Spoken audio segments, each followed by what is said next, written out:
ओम नमः शिवाय। शिवजी सदा सहाय। ओम नमः शिवाय। गुरुजी सदा सहाय। जय गुरुजी। शुक्राना गुरुजी। श्री शिव पुराण विदेश्वर संहिता 10वां अध्याय। प्रणव एवं पंचाक्षर मंत्र की महत्ता। ब्रह्मा और विष्णु ने पूछा, प्रभु, सृष्टि आदि 5 कृत्यों के लक्षण क्या हैं? ये हम दोनों को बताइए। भगवान शिव बोले, मेरे कर्तव्यों को समझना अत्यंत गहन है, तथापि मैं कृपापूर्वक तुम्हें बता रहा हूँ। सृष्टि, पालन, संहार, तिरोभाव और अनुग्रह मेरे जगत संबंधी 5 कार्य हैं जो नित्य सिद्ध हैं। संसार की रचना का आरंभ सृष्टि कहलाता है।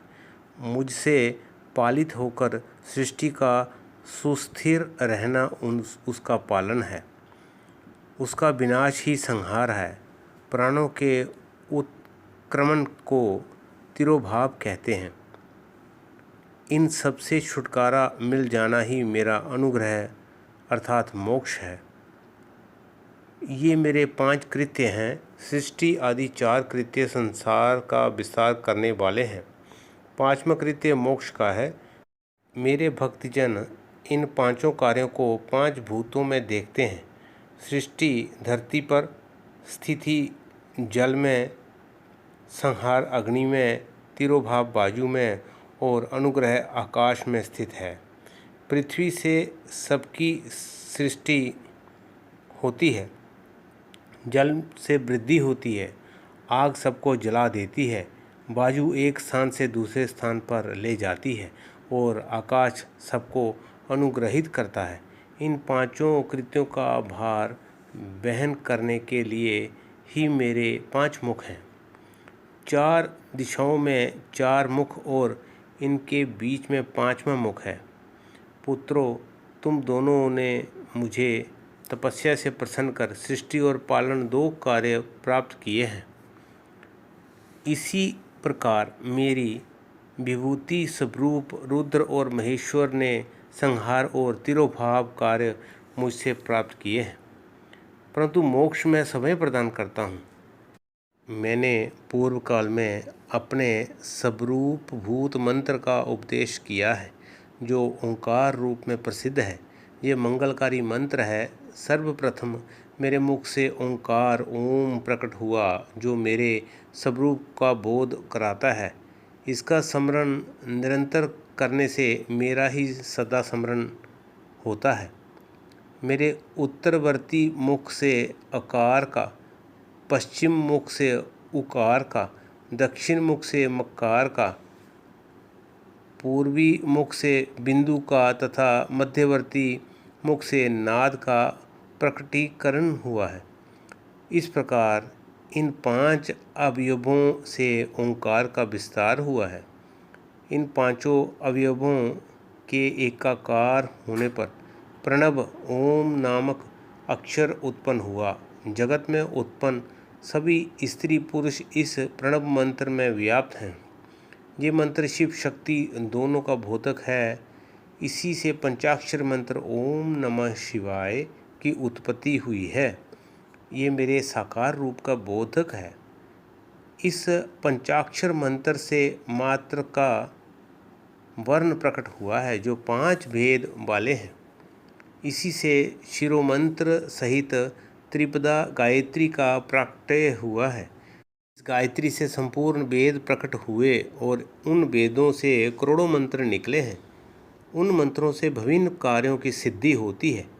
इस पंचाक्षर प्रणव मंत्र से सभी मनोरथ पूर्ण होते हैं। इस मंत्र से भोग और मोक्ष दोनों प्राप्त होते हैं। नंदिकेश्वर कहते हैं, जगदम्बा उमा गौरी पार्वती के साथ बैठे महादेव ने उत्तरवर्ती मुख बैठे ब्रह्मा और विष्णु को पर्दा करने वाले वस्त्र से आच्छादित कर उनके मस्तक पर अपना हाथ रखकर धीरे धीरे उच्चारण कर उन्हें उत्तम मंत्र का उपदेश दिया।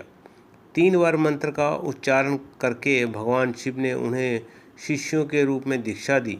गुरु दक्षिणा के रूप में दोनों ने अपने आप को समर्पित करते हुए दोनों हाथ जोड़कर उनके समीप खड़े हों जगत गुरु भगवान शिव की इस प्रकार स्तुति करने लगे।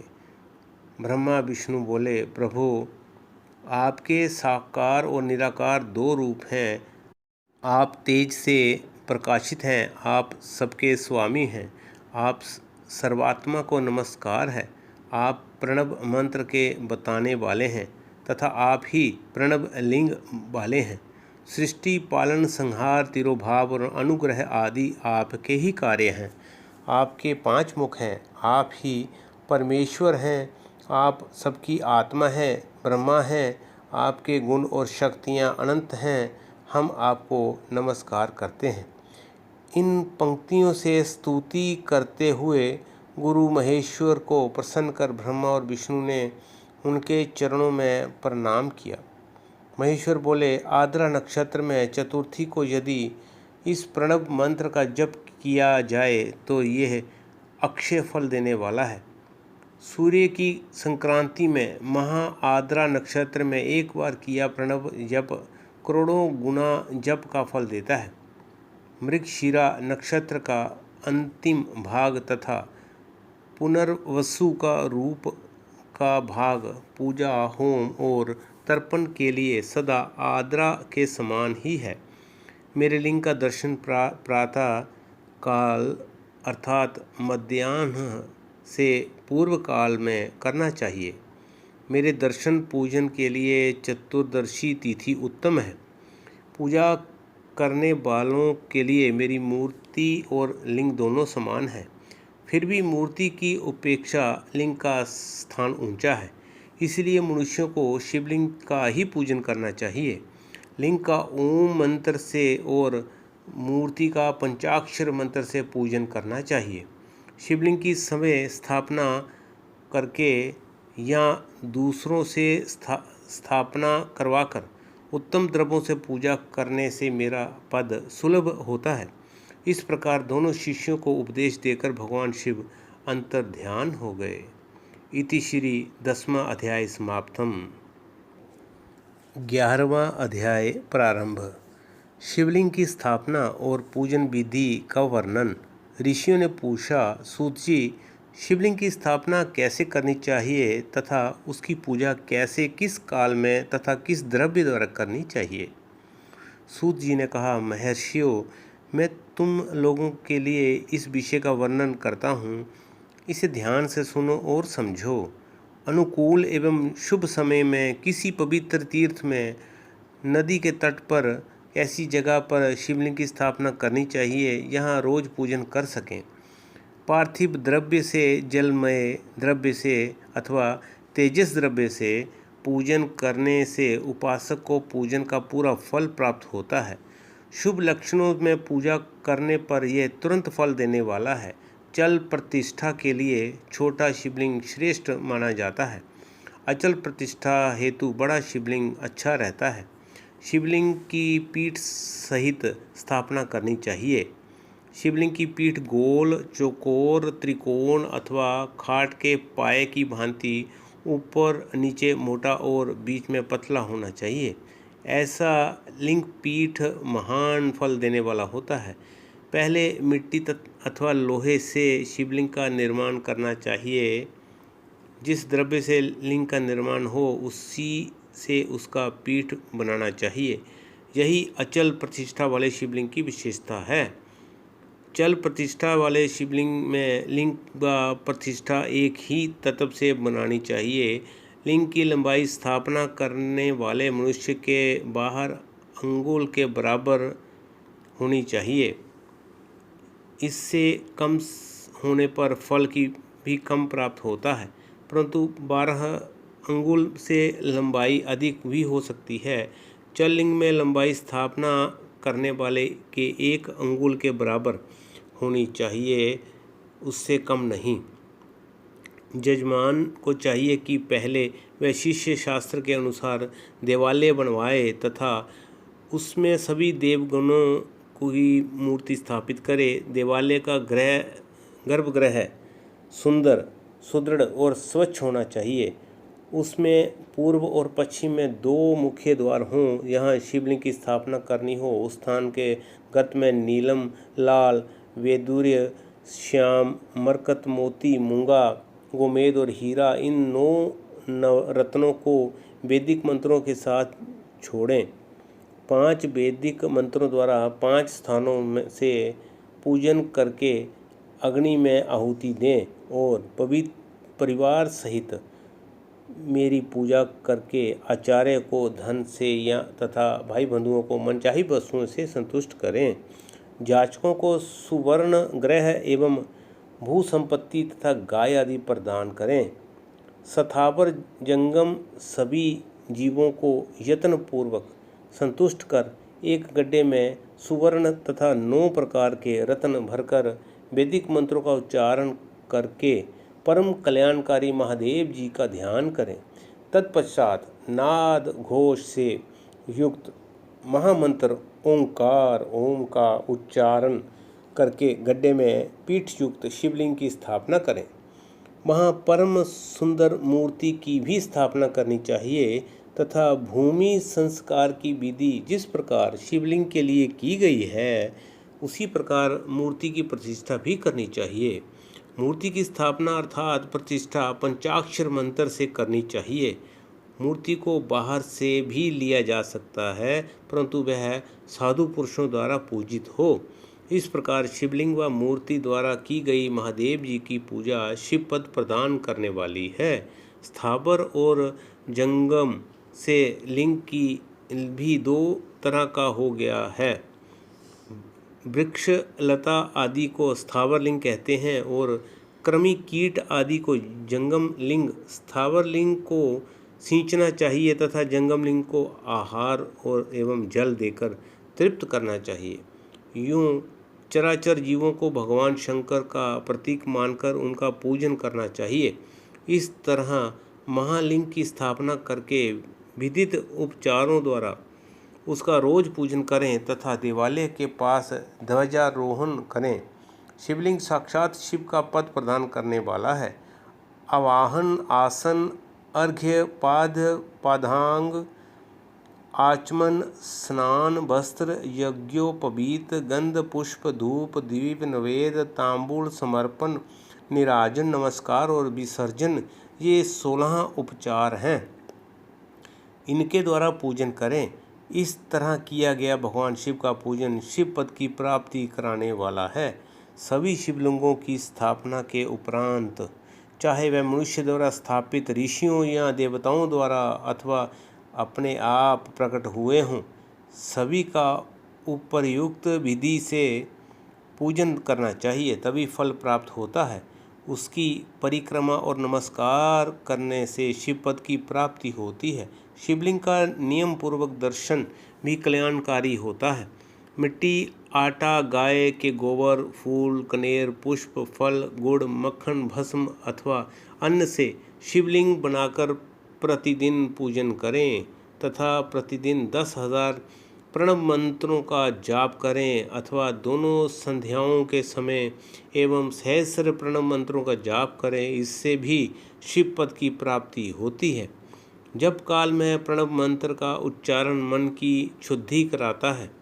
नाद और बिंदु से युक्त ओंकार को कुछ विद्वान समान प्रणव कहते हैं। प्रतिदिन 10,000 पंचाक्षर मंत्र का जाप अथवा दोनों संज्ञाओं को एक सहस्र मंत्र का जाप शिव पद की प्राप्ति कराने वाला है। सभी ब्राह्मणों के लिए प्रणव से युक्त पंचाक्षर मंत्र अति फलदायक है।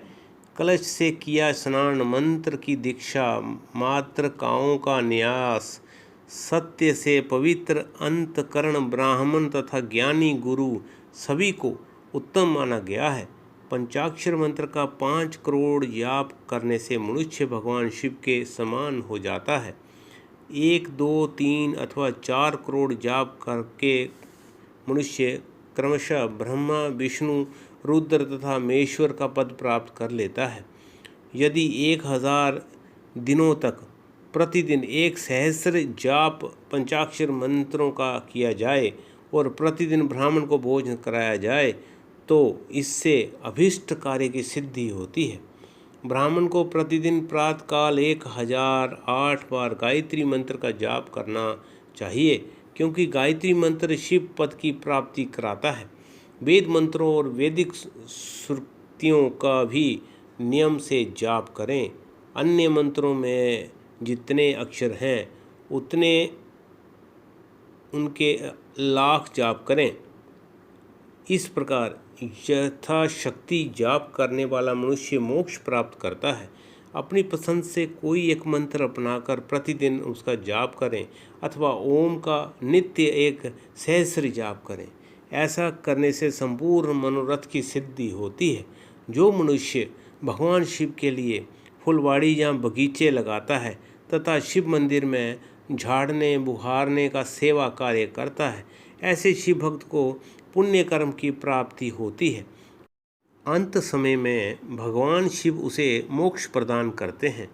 काशी में निवास करने से भी योग और मोक्ष की प्राप्ति होती है। इसलिए आमरण भगवान शिव के क्षेत्र में निवास करना चाहिए।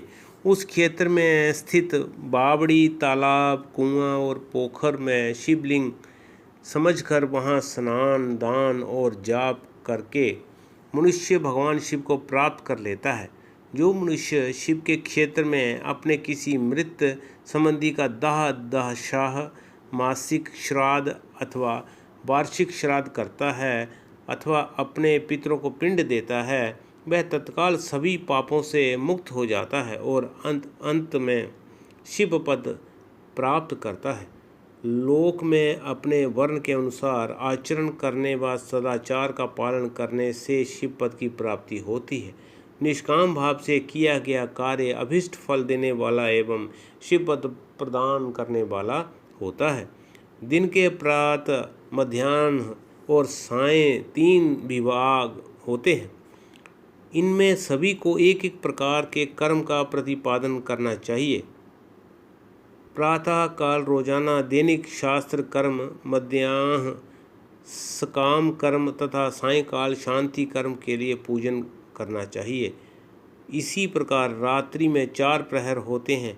उनमें से बीच के 2 प्रहर निशीथ काल कहलाते हैं।